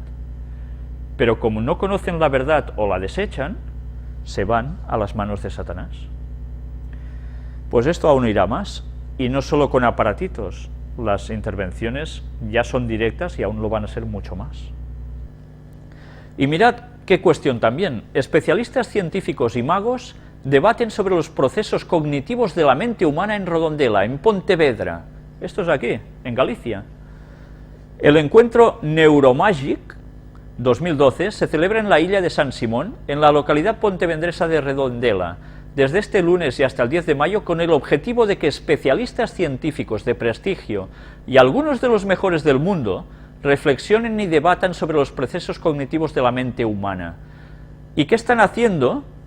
Pues bien, una vez más, mezclar el aspecto científico con el aspecto del espiritismo. ¿Y ahora qué se está trabajando con todo esto? Conectar la ciencia con una fe en el otro mundo. Ya habéis visto que el señor de antes era católico. Los católicos, ¿qué creen? ¿Que cuando uno se muere se queda en la sepultura y ya no sabe nada más ni nada de nada? No, creen que se va al cielo, se va al purgatorio, se va... ¿Vale? Entonces, claro, ¿puede haber una comunicación con los muertos? Si están por ahí, están ya en las manos de la inmortalidad del alma, que es el espiritismo en todas partes del mundo y en todas las creencias falsas. Pues con esto se quiere conjugar una cosa con otra. Recordemos que el Papa habla de fe y razón, o de ciencia y religión, todo junto. Y a distintos ámbitos se está trabajando para lo mismo. Tarde o temprano veremos cosas muy fuertes. Y evidentemente ellos estarán posicionados a favor de estos espíritus, entre comillas, que, bueno, entre comillas no, porque realmente son espíritus de demonios, que van a hablar y van a hacer cosas. Y esto va a ser algo incontestable, y la gente atea dejará de ser atea sí o sí, porque va a haber cosas tremendas. Y estos momentos se están preparando ya, los estamos viendo continuamente en noticias del Vaticano y también en esto. Y hablando de cosas raras, hablemos de masonería. ¿Y esto qué es? Pues esto es aquí en Girona. La masonería ahí y avui, la masonería ayer y hoy, presentación en Girona de la masonería regular. Ya ves este cartelito anunciando en la Casa de Cultura de aquí, para el día 8 de este mes. ¿Veis los símbolos que hay detrás? Aquí, estrellitas de 5 puntas, que si un sol irradiando, el compás y la escuadra, estas ramitas también ya conocidas. Aquí lo que una vez más estamos viendo es que ellos se están divulgando abiertamente cada vez más. Ya no hay tanto reparo. Y ya hemos presentado muchas cosas sobre masonería, ¿verdad? Pues ya veis, en Girona también se están moviendo. Hablemos sobre el fin del mundo. Aquí veis una serie de dibujitos con un nombre debajo. Todo esto ya sabéis que es perteneciente al calendario maya. Pues mirad, habíamos hablado de que se terminaba el 21 de diciembre de 2012, decía la gente, ¿no? Ahora hallan un calendario astronómico maya que desmonta la teoría del fin del mundo en 2012. Resulta esto de aquí. Se trata del calendario maya más antiguo descubierto hasta la fecha, desmonta la teoría de quienes auguran que el mundo se acabará en 2012 basándose en los 13 ciclos del calendario maya, ya que tiene un total de 17. Anda, este tiene 4 más. Se ha encontrado en la ciudad maya de Xultún, en Guatemala. Y aquí nos explica, pues que eso de que de 2012, nada de nada, porque se han encontrado como una habitación donde hay toda una serie de dibujitos puestos en la pared. Aquí los tenéis en este otro artículo, donde todo es cuestión del calendario maya. Ahora, bien, se tendrán que buscar otro argumento, estos señores que pronosticaban esto, ¿no? Veremos qué termina haciendo el diablo y toda la gente que está puesta en estas cosas, y los que lo siguen. Pero desde luego, quien espere que el fin del mundo tenga esta fecha, va bastante mal, la verdad. Y para terminar, vamos a hablar de ovnis. No sé si esta foto es verdadera o no, no lo sé, la hemos puesto para ilustrar, pero esto sí que ha sido verdadero. Viernes 11 de mayo, conmoción en Chile por supuestos ovnis. En el cielo de Santiago se vislumbraban 6 objetos brillantes ante el asombro de las personas. Todos miraban en el cielo de Santiago de Chile y todas las personas nos explicaban los 6 objetos brillantes que sobrevolaban la zona. El asombro de los transeúntes fue tanto que todos hablaban de objetos voladores no identificados. Ante el singular hecho, diversas personas escribieron varios tweets y hasta subieron algunas fotos, lo que originó que sea el tema más comentado en las redes sociales. Típicas formas ovaladas, etc. Pues bien, con esto quiero deciros sencillamente que hemos estado hablando de que vamos a ver grandes cosas y que el diablo no se va a estar quieto y que objetos extraños están circulando desde hace años. Muchos dicen que los han visto, otros dicen que han tenido experiencias de contacto totalmente directo con estos platillos volantes, incluso con ocupantes. Bien, todo esto nos va a servir, porque ya habíamos hablado de este tema, pero vamos a seguir hablando de él, junto con el tema que vamos a ver en breves momentos, que va a ser el tema, la segunda parte ya de puertas dimensionales, los agujeros de gusano.